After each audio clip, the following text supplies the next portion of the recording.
আসসালামু আলাইকুম সুপ্রিয় দর্শক, এই মুহূর্তে সৌদি আরব থেকে পাওয়া সবথেকে বড় খবর। বাংলাদেশ, ভারত এবং সৌদি আরবে ঠিক কবে নাগাদ পালিত হতে চলেছে এবছরের ঈদ উল ফিতর? রোজা কি 29টা হবে নাকি 30টাই সম্পন্ন করতে হবে? কি বলছে সৌদির চাঁদ দেখা কমিটি? বিস্তারিতভাবে জানিয়ে দিব আজকের এই ভিডিওটির মাধ্যমে, তাই অবশ্যই পুরো ভিডিওটির সাথে থাকবেন। আর এমনই সব গুরুত্বপূর্ণ ভিডিওর আপডেট সবার প্রথমে পেতে অবশ্যই চ্যানেলটিকে সাবস্ক্রাইব করে পাশে থাকবেন। আর কমেন্ট বক্সে আলহামদুলিল্লাহ, ঈদ মোবারক এটা লিখতে ভুলবেন না যেন। বন্ধুরা, আমরা সবাই জানি রোজা ঠিক কবে নাগাদ শেষ হবে এটা সম্পূর্ণই নির্ধারণ করা হয়ে থাকে চাঁদ দেখার উপর।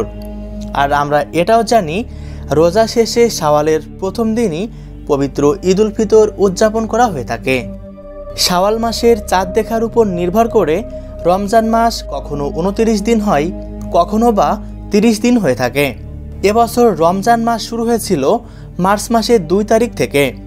সম্প্রতি সৌদির জাতীয় চাঁদ দেখা কমিটি এবং বাংলাদেশের আবহাওয়া অধিদপ্তর থেকে জানিয়ে দেওয়া হয়েছে এবারের রমজান 29 দিনের হতে পারে। সেই হিসেবে সৌদি আরবে 29শে মার্চ শনিবার শাওয়াল মাসের নতুন চাঁদের আবির্ভাব ঘটবে এবং ভারত ও বাংলাদেশে এই শাওয়াল মাসের নতুন চাঁদের আবির্ভাব ঘটবে 31শে মার্চ রবিবার, যার কারণে 30শে মার্চ রবিবার সৌদি আরব সহ মধ্যপ্রাচ্যের বিভিন্ন দেশগুলিতে পবিত্র ঈদ উল ফিতর উদযাপিত হবে এবং তার পরের দিন অর্থাৎ 31শে মার্চ সোমবার ভারত ও বাংলাদেশে পবিত্র ঈদ উল ফিতর উদযাপন করা হবে। আর যদি কোনো কারণে এই 29 রমজানে সৌদি আরবে চাঁদ দেখা না যায়, তাহলে সৌদি আরবে 30টি রোজা সম্পন্ন করার মাধ্যমে 31শে মার্চ সোমবার ঈদ উল ফিতর উদযাপিত হবে এবং তার পরের দিন অর্থাৎ 1 এপ্রিল মঙ্গলবার ভারত ও বাংলাদেশে খুশির ঈদ উদযাপন করা হবে।